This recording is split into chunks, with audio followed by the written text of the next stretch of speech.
Morning class 12 student. आज के session में हम लोग सॉल्यूशन करेंगे एक्सरसाइज 5.4 का एनसीईआरटी का।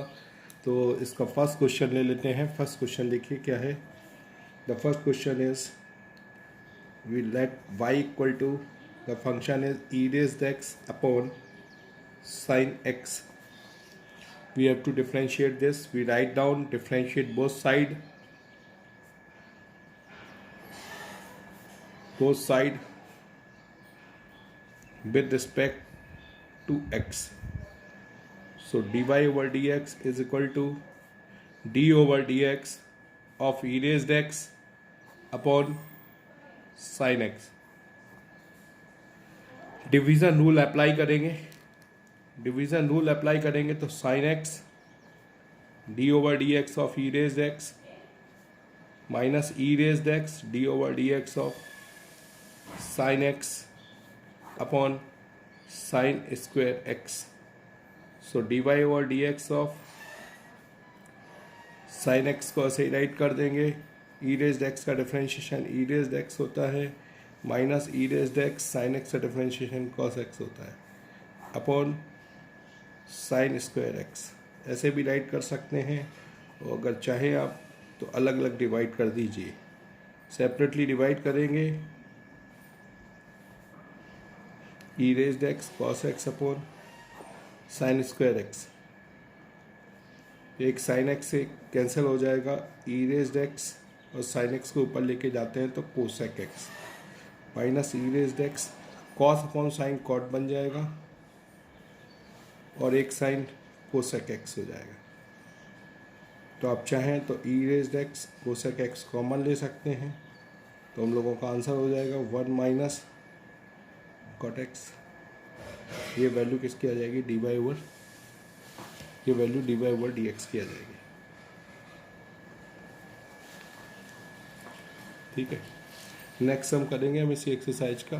तो अगर मैं इस एक्सरसाइज का नेक्स्ट सम करता हूँ सेकेंड सम, तो सेकेंड सम होगा let y equal to e raised sine inverse x differentiate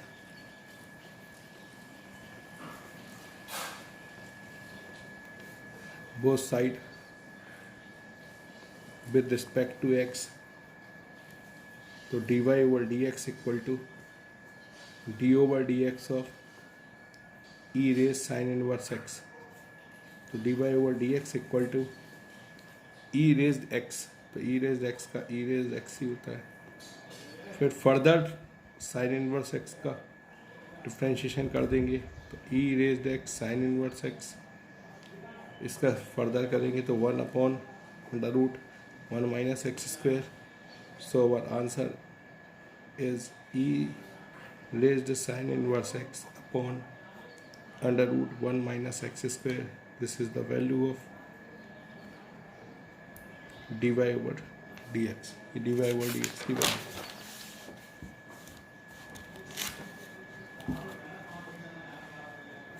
next इस एक्सरसाइज का इसी तरह से आप लोग थर्ड क्वेश्चन लगा लेंगे। फोर्थ से देखिए, fourth question let y equal to sine tan inverse e raised x differentiate both side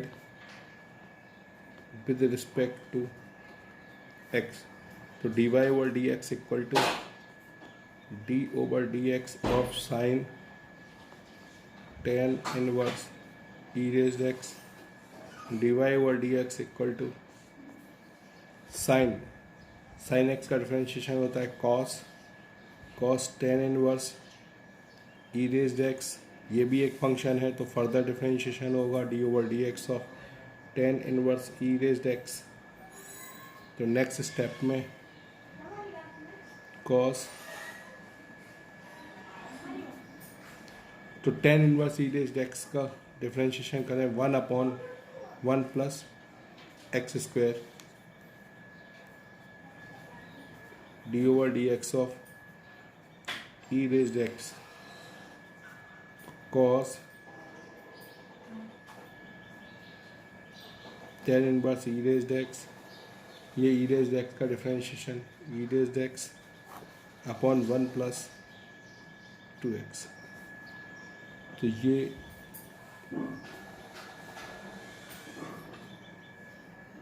ये आंसर हो जाएगा। नेक्स्ट देखो 6th question. Let y equal to e raised x plus e raised x square e raised x raised 5. So y equal to e raised x square e raised x cube plus e raised x raised 4 plus e raised x raised 5। ठीक है, x से लेके फिर x square हो रहा है, x Q आएगा, x raise 4 आएगा, एक्स रेज 5 आएगा। तो इस तरह से ये टर्म्स आएंगे। अब इनका हम डिफ्रेंशिएशन करते हैं।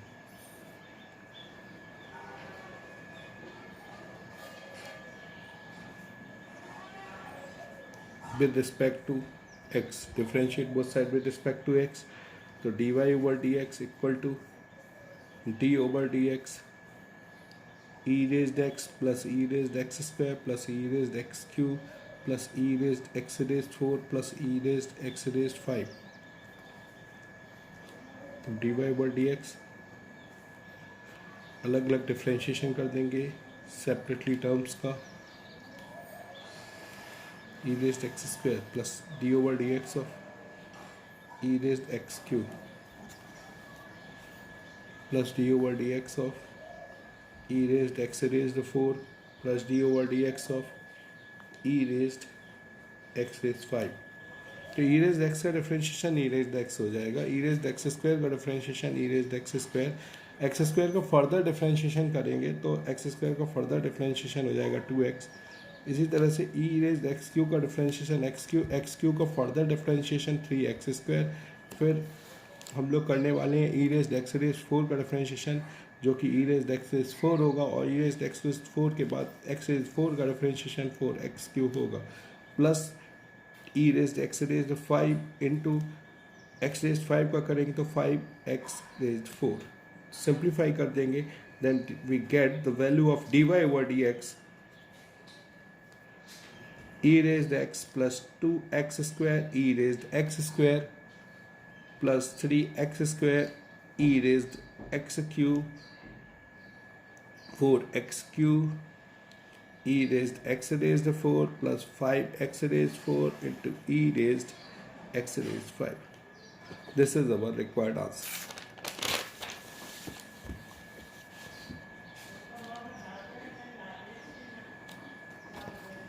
Like that, we solve question number 7th of this exercise. Let y equal to e raised root x. Differentiate both sides.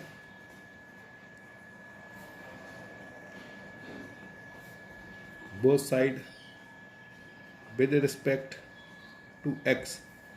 So dy over dx is equal to d over dx of root e raise root x. Differentiate करेंगे, root x का मैंने formula बताया था 1/2 root x, 1/2 root x. तो क्या हो जाएगा 1/2 e raise root x. फिर फर्दर करते हैं कि D over d x of this function, तो ई रेज रूट एक्स, तो 1/2 ई रेज रूट एक्स, और यहाँ ई रेज रूट एक्स का डिफ्रेंशिएशन ई रेज एक्स का होता है ई रेज एक्स, और फिर D over d x of क्या हो जाएगा फर्दर रूट एक्स का फिर से डिफ्रेंशिएट करेंगे, तो 1/2 e raise root x into e raise root x into root x का करेंगे तो 1/2 रूट एक्स, तो e raise root x upon 2 जा 4, और इन दोनों का इंटू करेंगे तो रूट एक्स ई रेज रूट एक्स। ये हम लोगों का करेक्ट आंसर हो जाएगा। ठीक है, तो 8th फिर 9th question. Let y equal to cos x upon log x, cos x upon log x। Differentiate कर दो both side with respect to x, तो d y over d x log x को ऐसे ही write कर लेंगे, d over d x of क्या कर देंगे cos x minus cos x d over d x of log x upon log x का होल स्क्वायर। आगे सॉल्व करेंगे तो log x differentiation of cos x is minus sine x, तो minus sine आगे आ जाएगा minus cos x log x का differentiation 1 upon x upon log x का होल स्क्वायर। तो इसको और सो थोड़ा सॉल्व करो तो x minus x log x sine x minus cos x और ये एक्स नीचे आ जाएगा एक्स लॉग एक्स का होल स्क्वायर। तो ये this is the value of required value of d y over d x की वैल्यू निकल आएगी। यही आंसर है। लास्ट सब इस एक्सरसाइज का और मैं कर देता हूँ, ये भी आप समझ लो 10th let y equal to cos log e raised x differentiate both side with respect to x। तो dy over dx equal to d over dx of cos log x plus e raised x। तो dy over dx equal to differentiation cos x का differentiation minus sine x minus sine log x plus e raised x. ठीक है, और इसके बाद further कर देंगे, further किसका करेंगे log x plus e raised x का। तो d y over d x equal to minus sine log x plus e raised x और लॉग एक्स का differentiation 1 upon x e raised x का e raised x. ठीक है, यही further हम लोगों का यही फाइनल आंसर हो जाएगा। Thank you, I hope you understand very well solution of this exercise. Thank you.